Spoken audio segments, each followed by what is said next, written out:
Hello, friends. I'm just giving you an update on my break.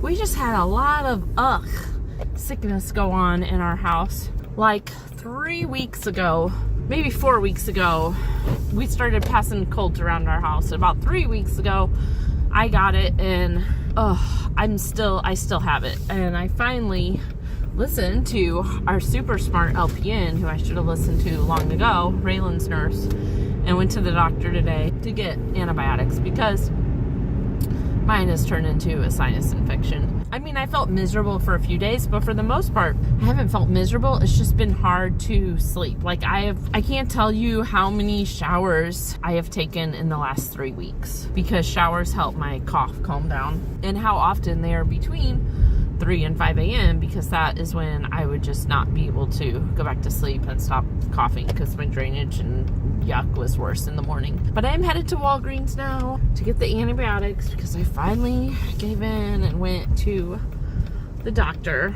We have had so many doctor's visits that aren't Raylan's in the last 2 weeks. So I've been busy with that. And the other thing I have been really busy with, honestly, is school. I'm on break right now. I have all of January off. I had, most of December off, but let me get my medications. I got antibiotics and Tessin pearls, which I think I'm saying that right. I've heard of them before. I've heard they're great for coughs. Hopefully it is, because obviously I need it. And tonight Raylan has a sleep study, which I need to stay over for, and I know they're not going to be impressed if I'm coughing during her sleep study. They're not going to want to come in her room. So hopefully it helps me. Sugar-free peppermints have also helped. I am sick of cough drops. My tongue is getting tore up from them. But yeah, what have I been doing? I have been studying a ton for my NCLEX, and mostly it's been listening to YouTube lectures.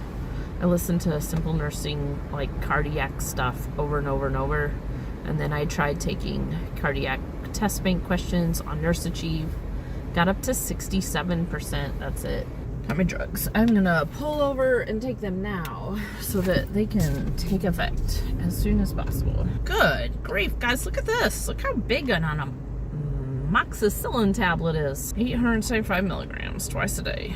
These are those Tessin tablets, otherwise known as benzonatate, up to 3 times daily. So if I take one now, I can take one again at the hospital for Raylan's sleep study.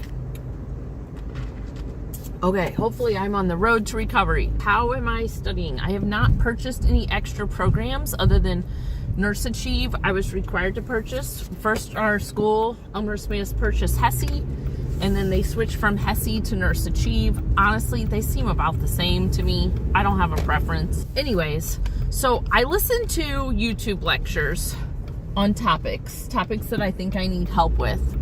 And then I go to Nurse Achieve and I ask for quiz questions on those topics. And cardiology, that stuff is just hard for me. So I've been listening to a lot of Simple Nursing's cardiology videos. I like Simple Nursing. He has little rhymes and alliterations he uses to help you memorize stuff. He uses like good graphics as he talks, which is just a little bit easier for me to pay attention to if I'm watching the screen, although usually I'm not watching the screen. Usually I'm listening to him while I drive and I'm just listening. And I listen to the same lectures like 3 times in a row, even if they're 30 minutes long. Like I'll listen to them while I'm driving, and then the next time I drive, I'll listen to him again, because that's how I learn, by hearing. I'm a good auditory learner, but like hearing it over and over again. So yeah, I listened to some cardiology stuff. Then I took Nurse Achieve Quiz Bank. I got 67% on cardiology questions. I have tried to look up Nurse Achieve, like what is a good percentage to get. And I will say my pediatrics class, we took a Nurse Achieve Peds exam, and our class average was like 64%, and people were very unhappy about it. And the professor after our last class, she did not talk with us about it. And a lot of people just felt like they did horrible. But I was looking it up, and I don't think a 64% is horrible.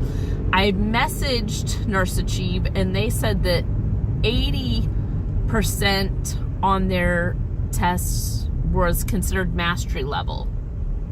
So if 80% is mastery level, which you guys know is a B-, 64% maybe isn't horrible. That was our class average. I want to say I got like a 75 or something on it. But I also have been doing more Nurse Achieve questions than I think most of my classmates, because I like studying with Nurse Achieve test questions. Okay, but that was last semester. So I'm on break right now. I'm just listening to stuff that I know is stuff I don't have a firm grasp on, and then I'm taking Nurse Achieve questions. I also use the LMCOT test book, which they recommended we bought at the beginning of the school year.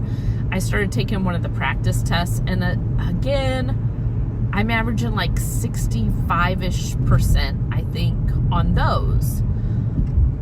Guys, I think if you're taking NCLEX style test questions, I think 65% is not a horrible score. I know if you're taking an actual test, you don't want that. Like, that's failing a nursing class test. But for the actual NCLEX, if you Google Logits, I think it's like Logits, you will see that for the NCLEX, you just need to get over half of their questions right, I think, in like the difficult level questions. They don't expect you to get most of the questions right to pass the NCLEX. They expect you to get about half of them right of a difficult enough level. And I think that our practice, you guys hear how sick I am?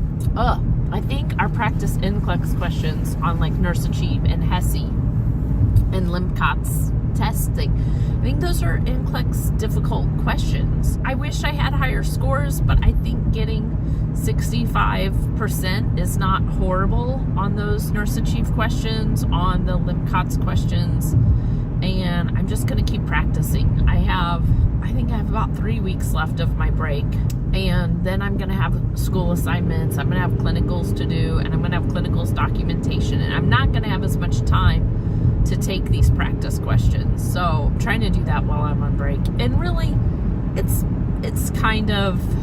not that hard of work.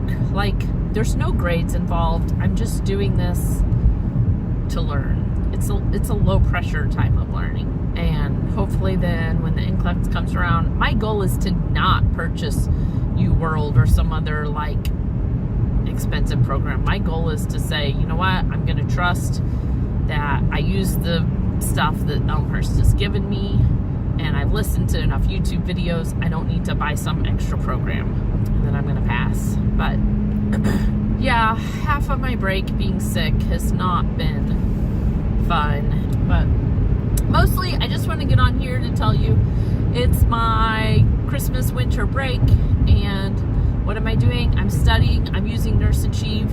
What do I think about Nurse Achieve? I think it's great. I think that we probably shouldn't be freaking out if we're getting 60 to 70% on test bank questions in Nurse Achieve. I get the feeling that that's like minimum like passing level.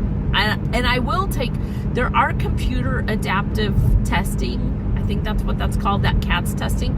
Nurse Achieve offers those, and I see I have them available, but I don't know if it's only like a limited number, and the school wants us to take them at a certain time. So I haven't taken their computer adaptive test yet. I think they will tell me if it looks like I'm going to pass or not when I get to that point. But I haven't taken those. I'm just literally taking their, you can tell them, give me some NCLEX questions on this topic.